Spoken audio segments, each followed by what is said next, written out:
अगर भाई छोटी छोटी पार्टियों का गठबंधन तो आप कर रहे हैं, लेकिन एक बड़ी पार्टी का जो ऑफर ठुकराने का आपको लगता नहीं नुकसान हो रहा है?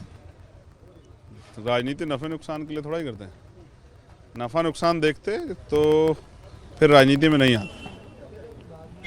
अपने लोगों को इस व्यवस्था में टूटते बिखरते और बर्बाद होते देखा है, और इन्हीं नेताओं के भरोसे हम तो अब आए हैं।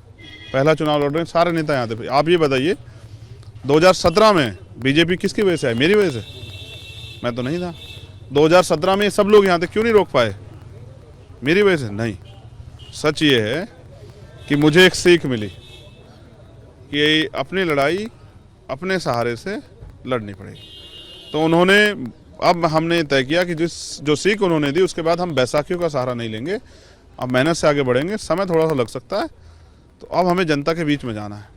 गोरखपुर सीट से आपने कहा कि हम चुनाव लड़ेंगे।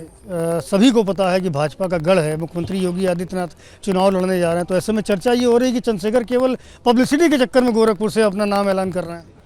देखिए, मैं समझता हूँ कि मुख्यमंत्री तो उनको भारतीय जनता पार्टी ने बनाया। जनता ने तो उनको सिर्फ मात्र जो है एमपी बनाया था, विधायक भी नहीं बनाया था। लेकिन जनता ने जो 5 साल में उत्तर प्रदेश में सहा है, क्या जनता उनको माफ कर देगी? और वो कोई ताकतवर मुख्यमंत्री नहीं है, वो तो इतने कमजोर मुख्यमंत्री हैं कि उनको ये नहीं पता कि उनका मुख्य सचिव कौन हो जाएगा कल। अगर मैं उनकी जगह होता ना तो उसी दिन इस्तीफा दे देता। कौन मेरे साथ बैठ के रेगुलेट करेगा, कौन स्टेट को जो है ऑपरेट करेगा? अगर मुझे ये भी नहीं पता, ये फैसला भी वहाँ से होता, तो आप जानिए आपकी हैसियत क्या है। वो सत्ता में अहंकार में गए। अहंकार में उन्होंने एक जाति विशेष के लिए काम किया।